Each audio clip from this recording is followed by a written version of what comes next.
Hi viewers, welcome back to third report. இன்றைக்கி நம்ம கிணத்த காணோம் படத்தோட ரிவ்யூ தான் பார்க்க போகிறோம். என்னங்க டைட்டிலே வடிவேல் ஜோக் மாதிரி இருக்கா? ஆமாங்க, இந்த படத்தோட கதை தான் இன்றைக்கி நம்ம பார்க்க போகிறோம். இந்த படத்தை இயக்கியிருக்கிறது சுரேஷ் சங்கையா. இந்த படத்தில் யோகி பாபு, ராய்ச்சல் ரெபேக்கா, ஜார்ஜ் மரியன் அண்ட் லவ்லின் சந்திரசேகர்னு பலர் நடிச்சிருக்காங்க. ஸோ வாங்க இந்த படத்தோட கதைக்குள்ளே போகலாம். இது ஒரு காமெடி ட்ராமா படம், அதோட மிஸ்ட்ரியும் இருக்குது. சாதாரண மக்கள் ஒரு எதிர்பாராத சுச்சுவேஷனில் மாட்டிக்கிட்டால் எப்படி இருக்கும் அப்படின்றதான் படத்தோட ஒன்லைன் ஸ்டோரி. தமிழ் சினிமாவில் இதுவரைக்கும் நிறைய ஸ்டோரிஸ் இருக்குது, புதுசாகவும் ட்ரை பண்ணியிருக்காங்க. ஆனால் இந்த படத்தோட கதை கொஞ்சம் வித்தியாசமாகவும் ரெஃப்ரெஷிங்காகவும் இருக்குன்னு தான் சொல்லணும். இந்த படத்தில் வர எல்லா கேரக்டர்ஸும் ஒரு சாதாரண வாழ்க்கையை தான் வாழ்ந்துட்டுருக்காங்க. ஆனால் திடீர்னு ஏதோ ஒரு காரணத்துக்காக சிலர் டக்குன்னு மாயமாக மறைஞ்சு போய்ட்றாங்க. இதனால் இவங்களுக்குள்ள ஒரு பயம் வருது.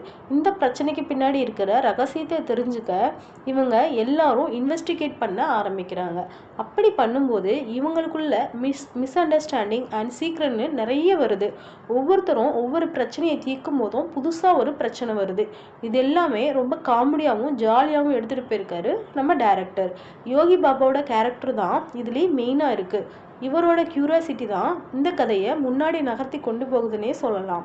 இவர் மற்ற கேரக்டர்ஸோடு ஒப்பிடும்போது தான் நிறைய காமெடி சுச்சுவேஷன்ஸ் வருது. என்னதான் ஆரம்பத்தில் காமெடியாக ஆரம்பித்தாலும் கதை போக போக ட்ரஸ்ட், ரிலேஷன்ஷிப், அப்புறம் பர்சனல் ரெஸ்பான்சிபிலிட்டின்னு இந்த விஷயங்கள் எல்லாத்தையும் டீப்பாக எக்ஸ்ப்ளோர் பண்ணியிருக்காங்க.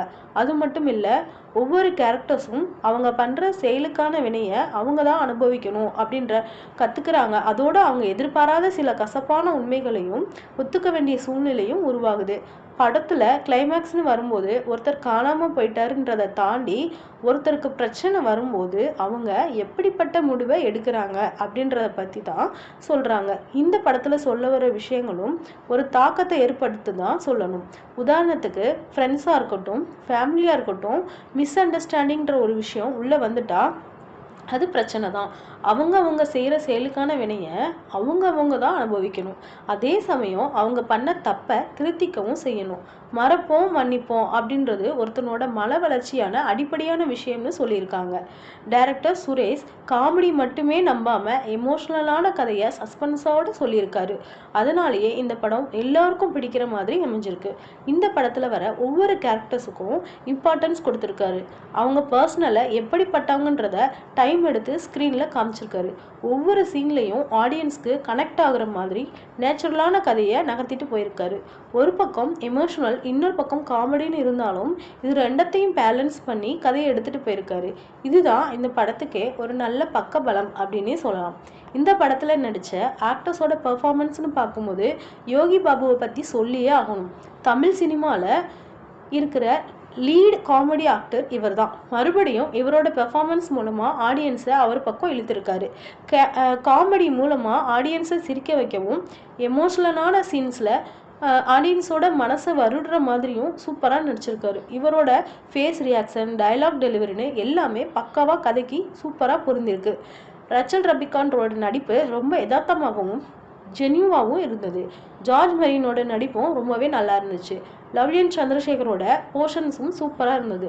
ஸோ இந்த படத்தோட டெக்னிக்கல் ஆஸ்பெக்ட்னு பார்க்கும்போது தியாகராஜனோட சினிமோட்டோகிராஃபி அப்புறம் விஷுவல் ஸ்டைல் எல்லாமே பர்ஃபெக்டாக இருந்துச்சு.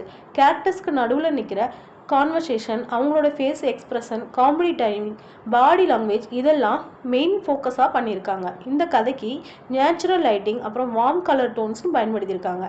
நிவாஸ் கே பிரசன்னாவோட மியூசிக் அண்ட் பிஜிஎம் எல்லாமே அட்டகாசமாக இருந்தது. காமெடி சீன்ஸ் வரும்போது எனர்ஜெட்டிக்காகவும், எமோஷனல் சீன்ஸ் வரும்போது சாஃப்டான பிஜிஎம்மும் யூஸ் பண்ணியிருக்காங்க. மொத்தத்தில் ஒரு அசத்தலான காமெடி திரைப்படம் தான் இது. ஸோ மிஸ் பண்ணாமல் இந்த படத்தை தேட்டரில் போய் பாருங்கள். இந்த வீடியோ உங்களுக்கு பிடிச்சிருந்துச்சுன்னா ஷேர் பண்ணுங்கள், கமெண்ட் பண்ணுங்கள், லைக் பண்ணுங்கள். தேங்க்யூ.